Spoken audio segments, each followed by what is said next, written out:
तो मैं ये कहना चाह रही हूँ, नियर अबाउट मेरे 30 ईयर्स 25 ईयर्स ऑफ सर्विस में 26 ईयर्स ऑफ सर्विस जेल में हुई है मेरी as a deputy jailer, that is the cadre of SI sub inspector.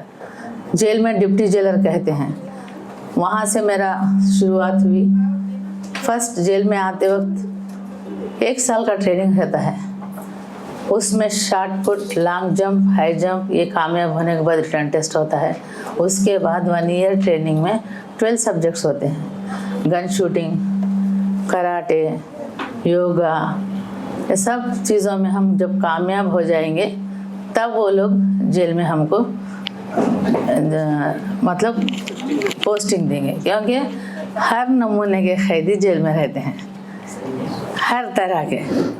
अगर हम अपने आप को सिक्योर नहीं रखेंगे, प्रोटेक्शन नहीं कर पाएंगे, तो हम उनको मेंटेन नहीं कर सकते, क्योंकि मर्डर केस में रहते हैं हर केस के लोग। तो पहले हम अपने आप को प्रोटेक्शन करना ज़रूर। बहुत आसान ले लेते लाइफ को, ऐसा मत लीजिए। यंगस्टर्स के लिए बोल रही मैं, हम चैलेंज करना अपनी लाइफ को। हमारे माँ बाप को हम फ़ख्र महसूस करना, हमारे शौहर को हम फ़ख्र महसूस करना, हमारे ससुराल वालों को भी जब बोलेंगे हमें परमिशन देते हैं काम करने के लिए, तो एक नाम रोशन करना, ताकि जब भी नाम होता है वो ससुराल में जाके लोग मुबारकबादी देते हैं, मायके में जाके मुबारकबादी देते। जब तक मैं फुल बुरखे में कभी नोज पीस भी नहीं निकालती थी, वैसे 2 लड़कियां 98 लड़के सेलेक्ट हुए। पूरे ख़ानदान वाले इतने, हमारे ससुराल को क्या है, ज़रूरी है तुम लोगों को नौकरी कराना, या टीचर की जॉब नहीं मिल सकती, क्योंकि मैं MA BEd LLB थी, नहीं मिल सकती। बहुत ताने, माँ बाप को उसी तरह के ताने। कई लोग तो सोच लिए हम दावतों में भी नहीं बुलाएंगे, क्योंकि ये बुरखा नहीं सो। वालिद वालदा तो डिसाइड कर रहे थे, मेरे को बेटे नहीं हैं, 3 बेटियां हैं, मेरी बेटी को मैं बेटा बनाऊंगा बल्कि। तो मैं सिर्फ माँ के खातिर, उनके ख्वाहिश के खातिर, उन्होंने हमेशा एक मायूसी ज़ाहिर करते थे, बेटे नहीं हैं। मैं बोलती थी मम्मी मैं बेटा बनूंगी एक दिन, आप कभी मायूस मत होना। जिस दिन मैं यूनिफॉर्म पहनी, उनकी ख्वाहिश पूरी हो गई, गले लगा लिए। अल्लाह ताला से 2 रकात शुक्राना नमाज अदा करे, मेरे को इस तरह बेटा दे दिया बेटी में बोल के। तो उस तरह हम हर चीज़ माँ बाप के लिए, वो लोग हमारे लिए पूरी लाइफ सैक्रिफाइस करते। क्या हम उनके लिए थोड़े खुशियाँ नहीं दे सकते? ज़रूर दे सकते, चाहे तो कभी भी अपने आप को कमज़ोर मत समझिए, अरे हम कैसा करेंगे, क्या करेंगे। हर चीज़ पॉसिबल है। जब आप करना चाहते हैं तो सोसाइटी भी साथ देती है, हर रिश्तेदार भी साथ देते हैं, सब लोग साथ देते हैं। सिर्फ एक ठान ली थी, क्यों नहीं कर सकते, हम करेंगे, हासिल करेंगे। हाँ, सब बोलते हैं हाँ मुस्लिम को कहाँ नौकरियाँ मिलती, क्यों नहीं मिलते। हम हमारी कैपेसिटी बताना चाहिए, हम हमारी काबिलियत बताना चाहिए, कोई रुकावट नहीं रहती। ये गलत फहमी है कि मुस्लिम्स को नौकरी नहीं मिलती, मुस्लिम्स को कोई ख्याल नहीं करता। आप अपनी काबिलियत सामने बताइए, वहाँ पर कोई मुस्लिम हिंदू ऐसा कुछ भी, वो सब बाजू खट जाता, उसका कोई मायने नहीं रहता। आपकी काबिलियत का मायने रहता। आपकी काबिलियत के, आपको सिर्फ काबिलियत के तहत जज करते। जब वहाँ पर कोई मुस्लिम अगर वैसा सोचते थे तो आज मेरे को 15 से 16 गोल्ड मेडल्स मिले। कैसे मिलते थे आप बताइए?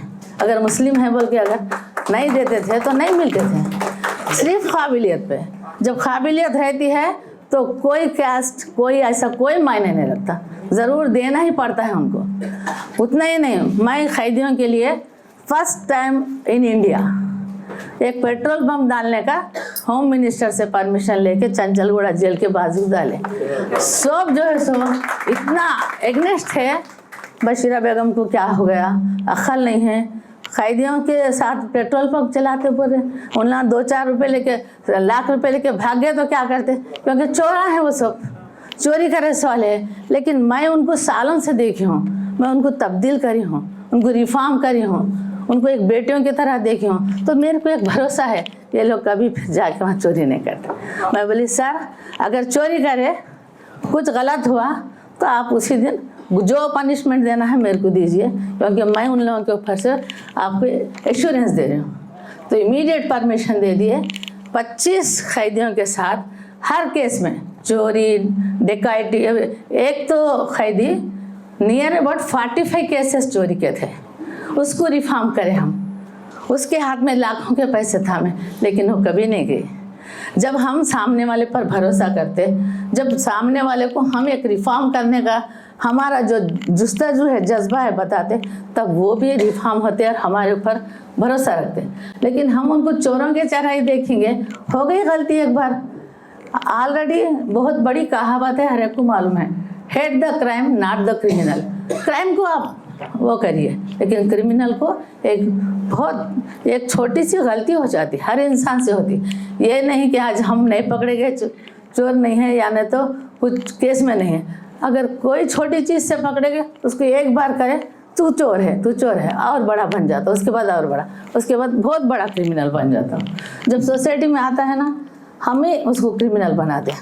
कैसा बनाते मैं बोलती हूँ। एक बार का एक वाक़या है, छोटा सा बच्चे को दूध नहीं रहने से वो छोटी सी पैकेट रहता ना, वो खींच लेके 100 रुपये लेके उन्हें बच्चे की दूध की बाटिल खरीद लेके पिलाना शुरू करे। कुत्ते में 100 ये करे था, कहाँ गया, इसके पास है वो पैकेट बस में, उसको लाके डाले। क्राइम क्या है? 100 रुपये की चोरी। लेकिन अब उसको क्या हुआ, मैं 100 रुपये की चोरी करके जेल में आई, अब मैं काहे को खामोश बैठूँ? मैं बाहर जाने के बाद और बड़े बड़े चोरियाँ करूँगी, क्योंकि कैसा भी मैं चोर बन गई, कोई मेरे को एक भरोसा नहीं कर। जब ये बाहर गई, कहीं काम नहीं मिला उसको, कोई घर में काम नहीं रख लिया, तो कौन है? हम ही है ना, सोसाइटी। अगर हम हर इंसान को थोड़ा भरोसा करके उनके गलतियों को सुधारे, तो जेलों में जो इतने लोग भरे हुए वो नहीं रहते। आज मैडम जो सुनाए हैं वो वाक़या, ऐसे रोज़ हम सुनते रहते हैं, दिल एकदम तड़प जाता है। एक एक के वाक़ये देखे तो आप यकीन नहीं मानेंगे, सास बहू के केसेस इतने हैं जेलों में। और सबसे बड़ा अफसोस की बात यह है कि मुस्लिम्स हैं सास पूरे। क्यों अपने आप को हम क्यों नहीं तब्दील करेंगे? क्यों बेटी और सास का, बहू और सास का रिश्ता कब तक आखिर ऐसा रखेंगे हम? कभी तो हमारे में तब्दीली आना चाहिए। चलो बच्ची बहू है, छोटी है, उसको ना अकल नहीं है, हम तो बड़े हैं, हम थोड़ा एडजस्टमेंट कर ले सकते ताकि हमारे घर को चला सके। लेकिन ऐसा नहीं हो रहा, 90% नहीं हो रहा। बहुत सारे लोग 498 केस डाउरी हेरासमेंट केसेस में, सताए हुए केसेस में भरे हुए हैं लोग। लाइफ इम्प्रिजनमेंट मतलब ज़िंदगी ख़त्म हुई छोटे से गुस्से के लिए, लाइफ इम्प्रिजनमेंट। कोई भरोसा नहीं है कब बाहर आते वो लोग। एक छोटी सी गलती, गुस्सा, हाँ मैं सास हूँ, कैसा भी मेरा ही चलना चाहिए, भाव गलत है, उसको प्रूव करते करते करते क्राइम तक आ जाता है।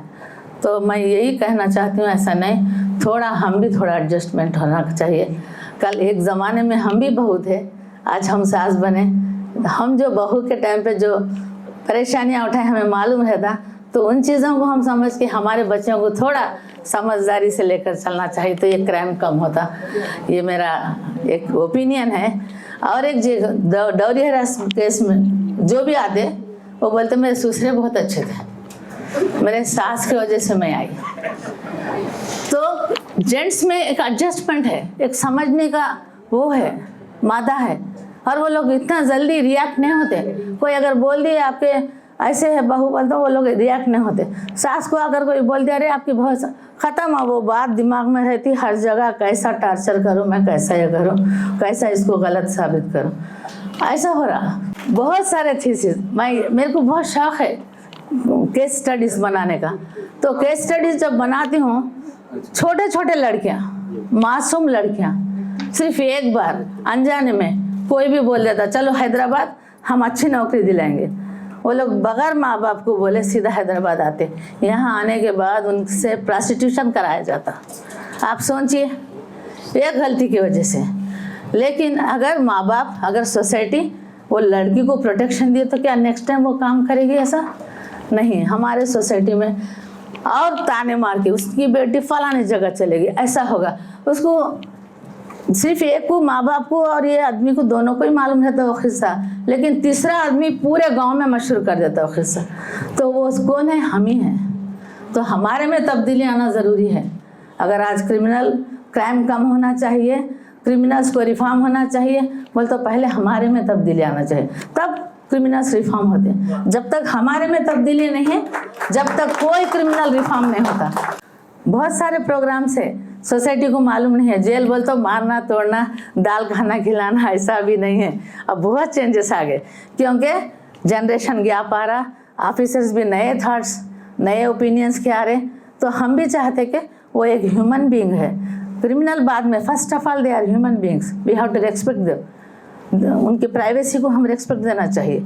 ये सारे चीज़ें कब जनरेशन जैसा जैसा गैप कम होते जाएगा, तब्दीली जेलों में भी ज़रूर है, क्योंकि सोसाइटी में जैसा कल्चर बदलेगा, जेलों का कल्चर भी। Jail is nothing, it is a part of the society.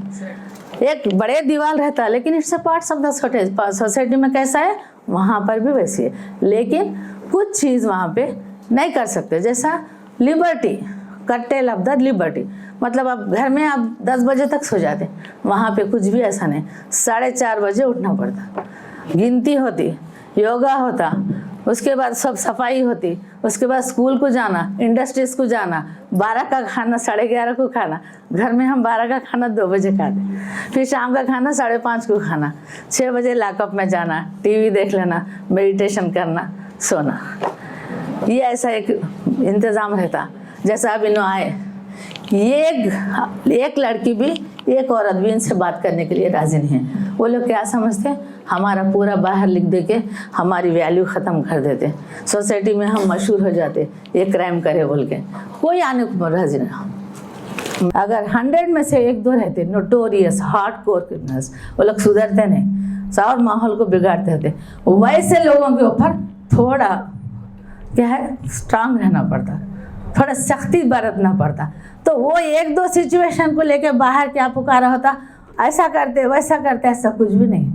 बहुत अच्छा रखते, बहुत प्यार से देखते। तालीम है, BA MA, 35 मेंबर्स को मैं BA कंप्लीट कराई, 5 मेंबर्स MA कंप्लीट करे खैदियाँ, जबकि वो लोग 7th fail, 10th fail, inter fail. वैसे लोगों को बिठा के पढ़ा के कंपलसरी एजुकेशन। जो बड़े 60 साल के बूढ़े आते, आए खुद समझाती हूँ, तुम जाते खुद सिग्नेचर करे तो वापस, नहीं तो नहीं। अब वो लोग बैठ के लिखते रहते उनका नाम, ये करते। तो बहरहाल मैं ये बोलना चाह रही हूँ, आप सब लोगों को आज मौका दिए मेरे को।